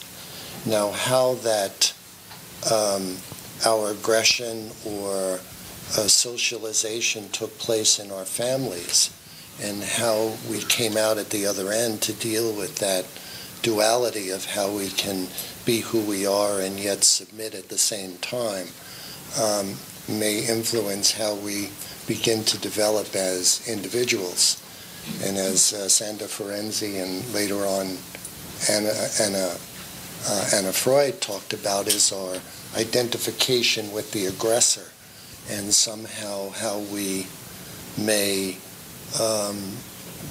unconsciously or consciously begin to perpetrate that aggression which was enacted on us, or perhaps enact the aggression that was unconscious in our parents that they were not able to express, and sort of gets delayed and deferred to a later generation.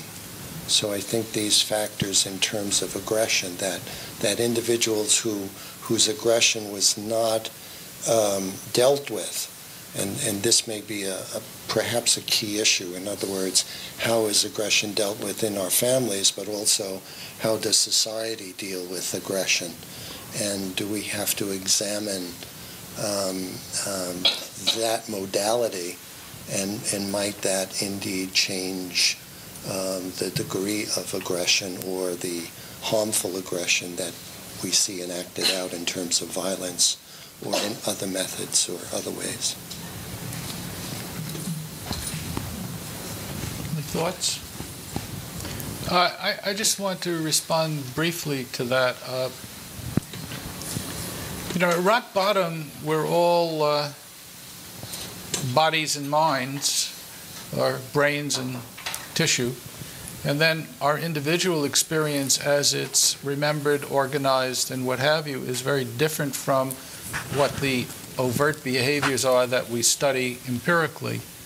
And we have methods, supposedly through analysis and other things, to understand individual retrospective grasp of how they organize their own inner experience. All of these things are probably true in regard to how do you handle growing up in a family, if you will, and certainly the process of development is one of curtailing your omnipotent wishes and beginning to live by a social contract, whether it's with your siblings or in a family or what have you. And it is certainly well studied that frustration leads to aggression, and we have to be frustrated before we can become civilized. And Freud came down on that very heavily in his wonderful book, Civilization and Its Discontents, with the idea that, and by the way, I'm afraid he ended up somewhere where I don't end up, with the inevitability of war.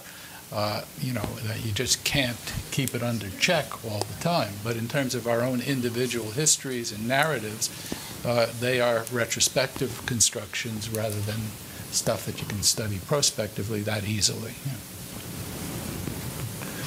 Just quickly, I wanted to go back to the general picture. Many people here have said that this discussion is of aggression in which people die, is really about men. I think probably everyone agrees. And the sociopaths that we're talking about are male. And so I wanted to ask, are there biological, and this appears in primates too, apparently, are there neuroscientific reasons? Do male brains develop differently? Are there hormonal reasons? No one has mentioned hormones. It is an issue, and maybe an issue better dealt with than how to control families, which is impossible. My question. High testosterone. Well, testosterone. Okay, that is one of the questions. Obviously, one of the ways that males differ from females. But there's some interesting things about testosterone. For example, it's well known, people who work with animals, that castration lowers aggression. That was the first idea behind the thought that was the hormone that was behind male aggression. But in fact, if you take a male animal that has begun to behave aggressively and has been successful in those aggressive encounters, and then castration, not such a reduction in aggression. So it's not strictly hormones. Studies that have tried to link salivary levels of testosterone to aggressiveness in prisoners, for example, have been on both sides of the fence. So there's not a clear-cut line from that hormone to aggression. And another study looking at adolescents found that, yes, boys who had high levels of testosterone were more aggressive, but a very special kind of aggression. They were more aggressive to direct provocation. They seemed to feel threat more keenly. And so the idea was that perhaps what the hormone is doing is not simply, releasing some kind of male aggressive drive, but it's making males more sensitive and reactive to their environment. And finally, testosterone seems to be very closely linked to social status. So there's this, again, this cause and effect kind of question. Are your testosterone levels high, and that's what makes you able to be the alpha male, or did they become high once you became the alpha male? So there's not a clear link, and we're not entirely certain what the difference is. But as we all mentioned, women certainly have the capacity to be aggressive, and female animals certainly are aggressive as well, and their lives, or the lives of those they care about, are threatened. And there's a strong socialization aspect. Mm-hmm. Young Sure. boys are, if a young boy comes home and says, I was hit, traditionally as you go out and hit back, and that was not the case. And if you're a girl, it's like you'd be ladylike. Talk about it, right, yeah. Right. So different types of aggression developed. So I'm no expert on the chemistry or biology of aggression, but I in the back of my mind when I hear talk about testosterone, I do. Where this is going is I worry very much about the over-medication of use in response to aggression that bothers me. And there is, I believe in science, but there is a bad history to a biological approach to aggression that deals with phrenology and eugenics and Hitler. And that's always in the back of my mind, especially when we start, based on evidence that isn't conclusive, when we start saying, we'll just start messing with chemicals in the body. I'd prefer to say, yes, it's hard to change families, but I prefer to focus on the families. It seems perhaps a little less... And I think that biology would agree with you that there are physical effects of growing up in a destructive, dysfunctional family. And I think where we get into trouble, whether you're on the social science side or the biological science side, is where we say this one thing is the key to everything. And if we can only change that brain area, or we can only make everybody have equal incomes, then everything will be nice and pretty. And that is not true. And Margaret Thatcher would disagree. So would Hillary Clinton. I want to follow up on Debra's remarks because we really shouldn't damn testosterone. I think you ladies ought to understand that testosterone helps sexual drive also. So, even in women.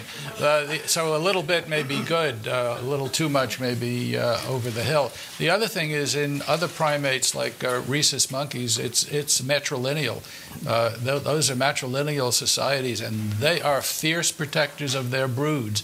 The men don't do very much about it. The men fight for their position in regard to being alpha males and so forth, but it's the ladies who protect their home. So they are aggressive in that sense. Now, how that translates into human biology, I'm not particularly sure, but just keep in mind that it's not going to be one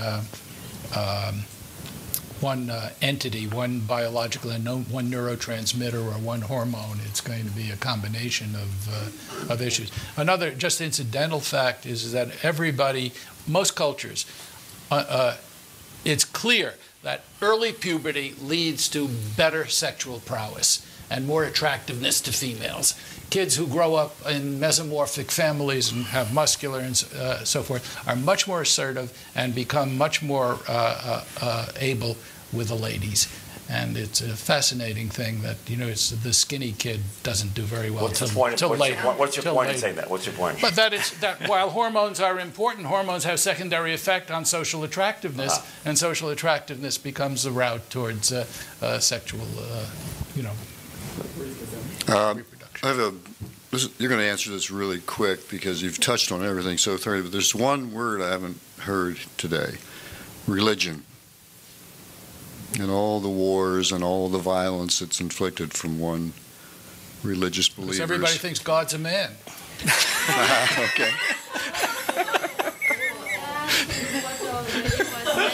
It was touched upon previously in the context of mythology. So to keep it a little bit with details, there are plenty of Mayan codexes, and some of them, or Mayan mythology says that, predicts actually that the fifth world we live in, and this is the world of so-called the god of sun Tonatiuh,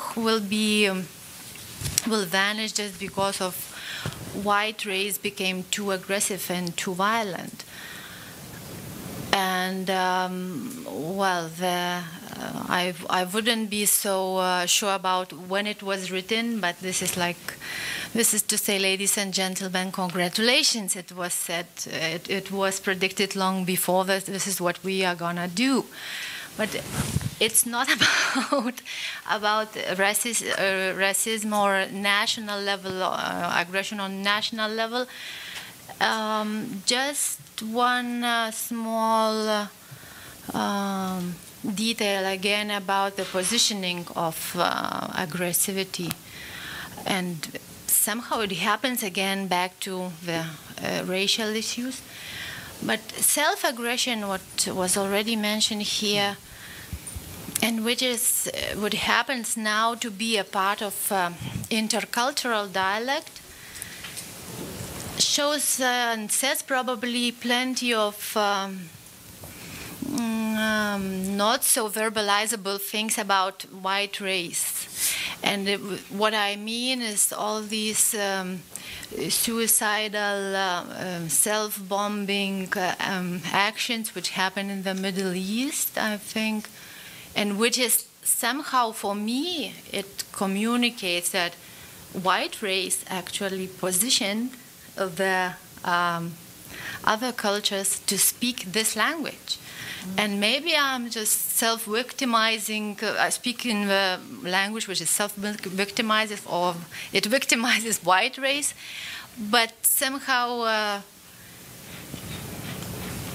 to keep on those both sides that there are no Peter mentioned that there are no so innocent victims. It's probably it's necessary to keep in mind also this kind of socially acceptable aggression, probably what we already talked about, but its consequences are very widespreading. So. I think a biologist could also talk about, in certain sense, the irrelevance of race in that. I mean, in the genetic sense, you have to go to culture if you're in a. I don't know. I do want to bring up something though that I find interesting, and you have to tell me whether it's true.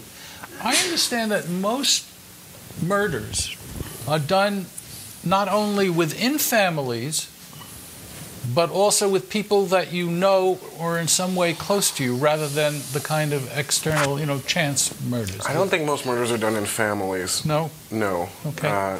Though I can't think of what percent are domestic related. But knowing the person who killed you, yes, I think I'm not 100% certain. I think it's safe to say that the characteristics. I don't mean all, I mean most. Yeah, and I think it is most. I'm not certain. But the characteristics of the victim and offender tend to be very similar, which has related to crime, to preventing crime, because if you think that most murder victims have a long criminal record, many of them are in the system at the time they're murdered. Which also means that most murderers are actually in the system, in that sense being on probation or parole. So from a law enforcement standpoint, if you can use that leverage as a deterrence, saying, actually, we don't know which one of you will be the next murderer, but we can pretty much say that from this group, the next murderer will come. But that's what I said. If you pick your friends well and don't engage in crime, even in this violent nation, you're going to probably live to a ripe old age. There's an interesting sociological phenomenon which is changing now. Suicide rates in adolescents are very high. It's the third reason for death in adolescents throughout the country. And for years, suicide rates in the black community were very low. But the homicide rates in black community is high, and one wonders whether or not there's something inverse in that. And now, as we're getting an increased bourgeoisization of the black communities, we're getting higher suicide rates. So there may be something that's... There's also, school shootings. Poverty, too. Is a white crime. School shootings is a white crime. School shootings, generally. Until, what was his name in D.C.? Was it Malvo? Who Chris Rock called the Jackie Robinson of crime. That was assumed to be a white person. Policing in a high-crime neighborhood, we never got calls for incest or huffing. Were considered redneck crimes. So there are differences in the type of aggression you see and the type of crime. I think we have another question. Well, it's more of a comment about the different kinds of aggression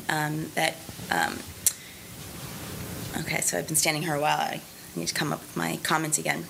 But in terms of the different types of aggression, I was thinking in terms of your story of the bullying, the boy who got bullied and then went on to Harvard and Yale used his aggression in a different way. He used it not outwardly, right, and fighting back physically, but it takes a tremendous amount of aggression to succeed so well academically and push through and reach a certain level of success. And the other comment that I had about the physical aggression is that it takes a lot more aggression to use a knife than it does to shoot a gun. And to kill someone using a knife versus shooting a gun. Is this based upon experience, or? Yes. The times when I really had to keep going and going was like so much more fulfilling and in so many ways.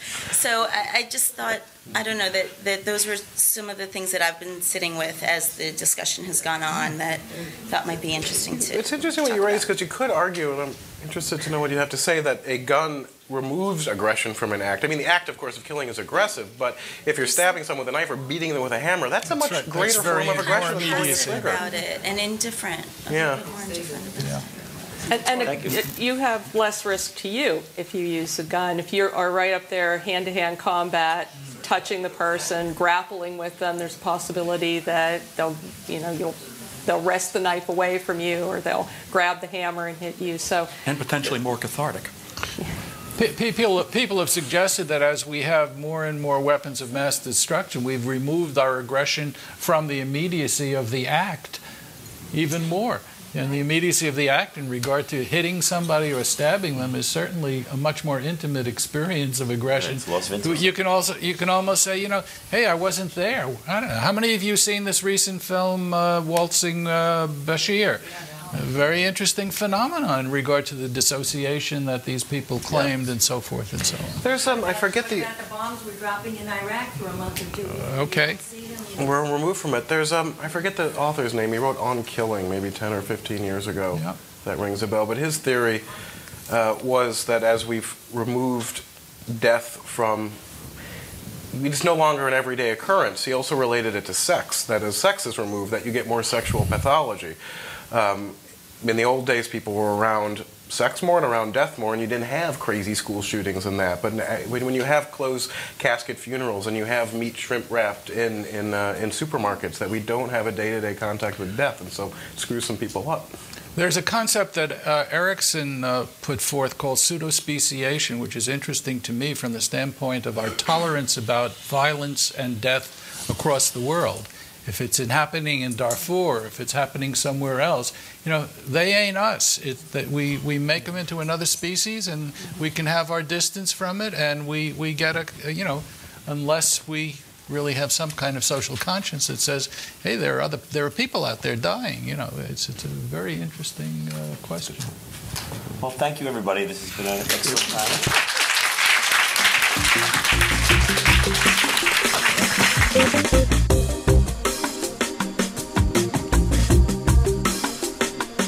Further information about our programs and a complete archive of past Philippides events is available at philippides.org.